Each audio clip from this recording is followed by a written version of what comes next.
Alright, good morning Davao. Dito pa rin tayo, no? Sa Davao City. Di pa rin tinakalis sa Davao City and meron man tayong balak or plano pero hindi pa ngayon ang schedule. No? So bali, good morning. Ito yung Quimpo Boulevard.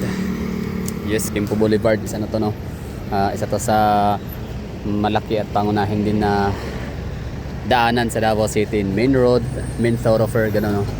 And of course, dito rin matatagpuan ang maraming mga basis, labas-pasok, no? Ito yung kailangan location. So ano nga bang meron sa video na to? Wala lang, pakita ko na sa inyo ang hitsura ng Ecoland Transport Terminal. Kung ikaw ay hindi ka taga rito, ibig sabihin pag first time mo pumunta ng Davao City via bus, no? So ikaw ay taga Socsargen, ikaw ay taga Zamboanga Peninsula, ikaw ay taga Northern Central Mindanao, kung ikaw ay taga Caraga Region, and pupunta ka ng Davao City, sasakay ka ng bus, tapos yung iyong punta is dito sa may bandang Ecoland or downtown area. So ito yung magiging itsura na iyong dadatnan or bababaan, no? Pero huwag na natin isama yung taga Caraga Region.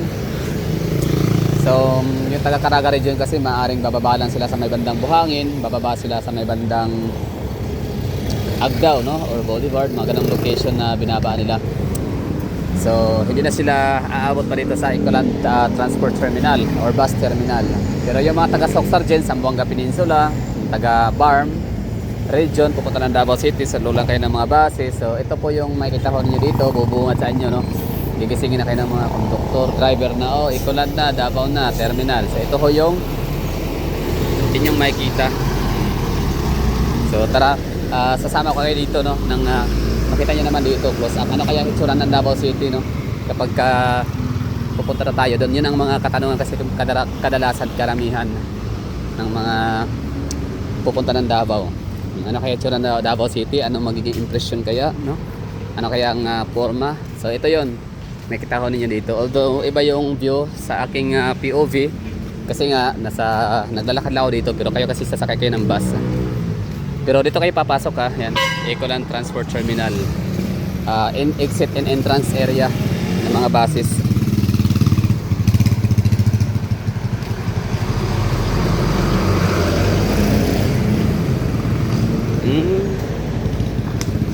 Ibig sabihin pala, aalis sila, may sakay o wala.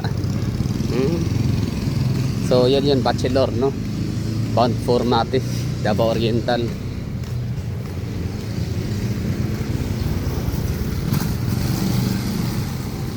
So ito yung likod na area.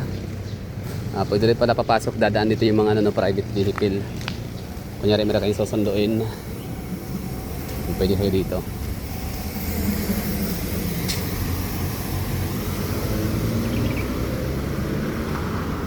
So mukhang mayroong bagong itatayong gusali rito na area, kasi may bakod.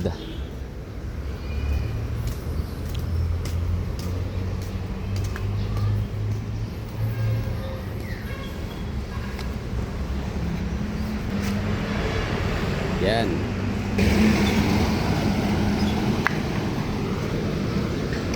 Mindanao Star. Mindanao Star siyang mga ruta papuntang Socsargen, Marbel, Sultan Kudarat. Tama ba? Meron ba Sultan Kudarat? Cotabato and Jensan. Bachelor Tours naman, yun po yung mga ruta papuntang mga Socsargen area, no? Northeastern part of Mindanao. Caraga Region, that's Surigao, Del Norte, Del Sur, Agusan Sur Norte, and yun, no? Apat lang ba? Agusan Sur, Agusan Norte, Butuan City.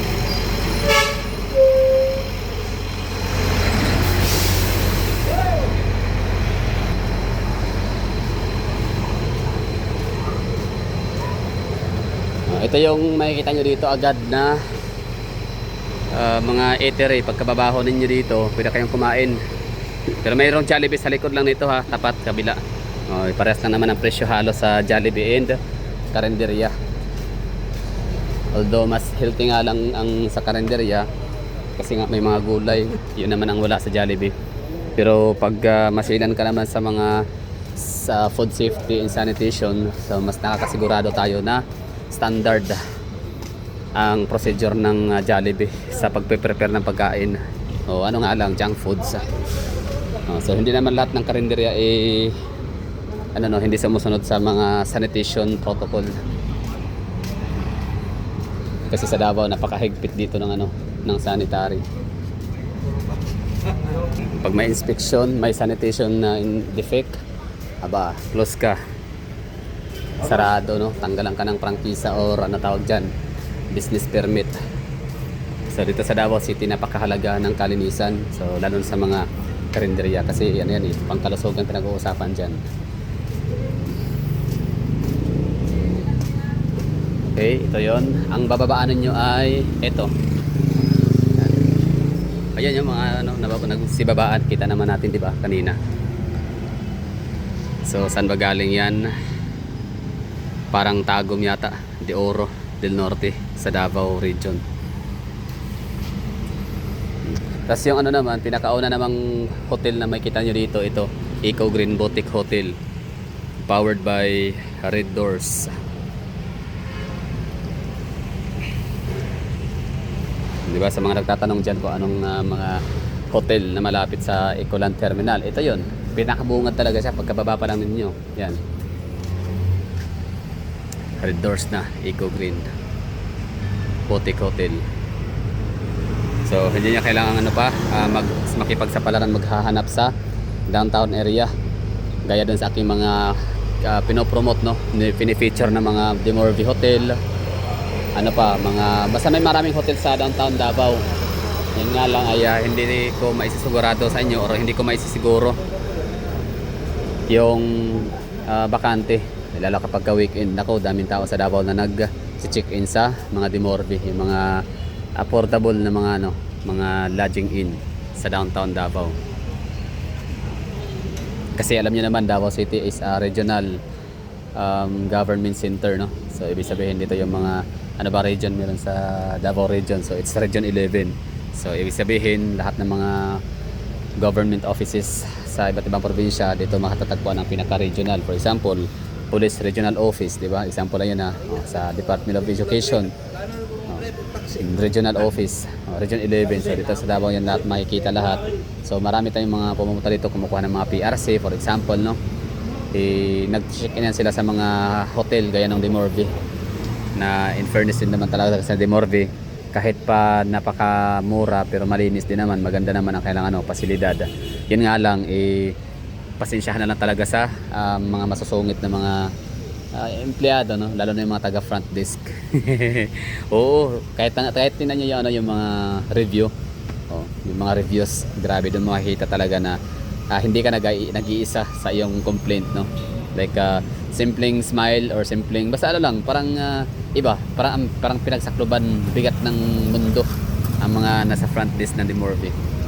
Although hindi naman lahat ng Demorvi ganun, no? For example sa Cagayan de Oro City, maganda naman ang doon, yung mga magaganda na, meron silang pretty face, smiling pa, tsaka friendly.